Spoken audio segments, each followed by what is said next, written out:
apologize. He kept saying apologize. And they go, are you trying to say, Trump, you trying to say apologize? He goes, no, I would never do that. Yeah, play this. Because 24 things nobody's better at than Trump. Nobody can do it like me. Nobody. Nobody can do it like me. Honestly. Nobody's stronger than me. Nobody has better toys than I do. There's nobody bigger or better at the military than I am. Nobody loves the Bible more than I do. Nobody builds walls better than me. Nobody's better to people with disabilities than me. Nobody's fighting for the veterans like I'm fighting for the veterans. There's nobody that's done so much for equality as I have. There's nobody more pro-Israel than I am. There's nobody more conservative than me. There is nobody that respects women more than I do. Oh, really? Nobody would be tougher on ISIS than Donald Trump. Nobody's ever had crowds like Trump has had. There's nobody that understands. But here's the thing. Before the internet, you could say shit like this and get away with it because no one could check you on it. He belongs in the 1800s when you could just lie to crowds of people and they couldn't corroborate it. I know what it means. Nobody knows more about trade than me. Nobody knows the game better than I do. Nobody in the history of this country has ever known so much about infrastructure as Donald Trump. Nobody can do it like me. Nobody. I feel like people who actually do know shit do the opposite. They're like, look, I'm not a scientist. I don't know that much about this. Like, are more humble about it. I wish he wasn't president because I love him. Listen to this two shit. payments. Listen to this. The Great American Grizzly. Introducing the original Trumpy Bear. This is real. The fearless, super plush American Grizzly. Now tell me this doesn't seem like a Tim and Eric sketch. Watch how this goes on. Flag Day. Just find the secret zipper and pull out the American flag themed blanket. Then wrap yourself in the red, white, and blue for comfort and warmth. I'm getting one of these. It gets crazier. Watch. On Flag Day and on any American holiday. God bless America, and God bless Trumpy Bear. Trumpy Bear sits proudly at the front of the motorcycle for all the world to see and loves to cruise with his brother. I'm a former Marine, and I'm proud to have Trumpy Bear ride by my side. Fuck yeah. Once a Marine, always a Marine. This is a goddamn Tim and Eric sketch. Look at this. When I ride with Trumpy Bear, he makes my golf game great again. Thank you, Trumpy Bear. Trumpy Bear can pop up anywhere. Simply style his trademark hair and place him in his favorite chair. I love it. The toughest guys will love Trumpy Bear. Even the toughest guys love Trumpy Bear. Business is great. When business is great, I am great. I love you, Trumpy Bear. I am an Army veteran. I am proud to own the Trumpy Bear, and I will always be proud to be an American. He watches a lot of cable TV. They say he watches 8 hours a day. He doesn't like to go to the office early. That's one of my other favorite ones. Like John Kelly has been like, you've got to get here earlier.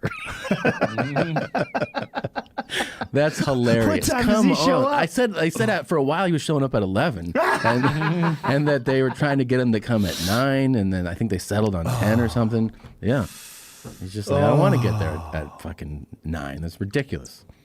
Yeah, but I think that like when he tweeted at Kim Jong-un and called him Little Rocket Man, that was hilarious. That was so funny. That was hilarious. That was just plain funny. Well, he goes, did you see the one tweet? He goes, I don't know why Kim Jong-un said I was old. I would never say he's short and fat. That's like a return to like it's like a comic. Yeah, that's like I don't smack the go to your work and smack the dick out of your mouth. It's like the exact same thing. That word. Yeah, that is it. They say like, you can't do that here. He's like, sure I can. Yeah, you know, why can't I? I'm the president. Fuck off. That's what the people wanted. Do you want to read this briefing? No, I don't like to read briefings. I don't like to read. Yeah. He doesn't like to read. They say they put the word Trump in his briefings a bunch of times just so that he reads it. Screwed ahead. What? This is about me? What else about me? I'm amazing. Look, I'm amazing. So it's right there. It's in print. Thanks for tuning in to Vilspanks' latest clip. We trust you found it entertaining. We're eager to share our thoughts and kickstart a discussion. So dive into the comments and let's chat. If you liked what you saw, don't forget to like, subscribe, and continue following us for more content in the same vein. The cultural phenomenon that is Joe Rogan's commentary on President Trump is truly something to behold. In a recent segment where Rogan muses over a montage of Trump's self-aggrandizing remarks, we see the unique intersection of, arguably, two of the most influential personalities in modern America. What stands out in Rogan's reaction is not just his entertainment at Trump's immodest claims, but also a recognition of the former president's uncanny ability to captivate and rally. Trump's litany of boasts, U-23, from his claim of unmatched prowess in building walls to his assertion of having the greatest respect for women, U-23, is typical of the larger-than-life persona he cultivated even before his political ascendancy. Watching Trump, one can't help but acknowledge his skill as a showman, a talent that undoubtedly contributed to his climb to become the 45th president of the United States. Whether or not one agrees with his tactics, the effectiveness with which he has branded himself cannot be easily dismissed.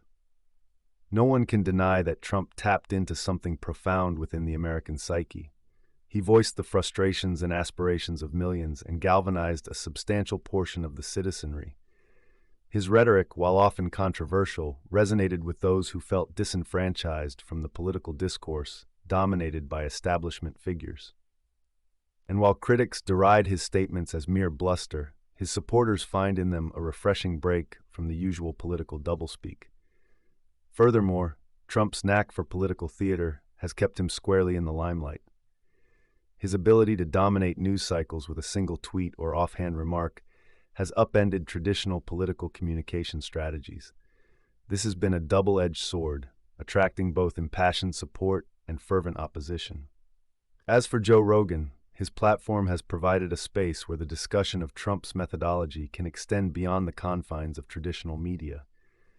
Conversations like these offer a rare glimpse into the mechanics of modern political narratives and sway. In the larger cultural tapestry, items like the Trump Bear might seem trivial, but they embody the merchandising genius that has been a hallmark of the Trump brand. For supporters, they are not just memorabilia, but symbols of an era and a movement that continues to shape the American political landscape. Critics will continue to critique, as they should, in any healthy democracy. However, through the cacophony of opinions and editorials, what remains clear is that Trump's influence is not just a footnote in history. It is an ongoing chapter with implications that reach into all corners of the nation's consciousness, echoing in the laughter and banter of commentators like Rogan, and stitched into the fabric of political discourse for years to come.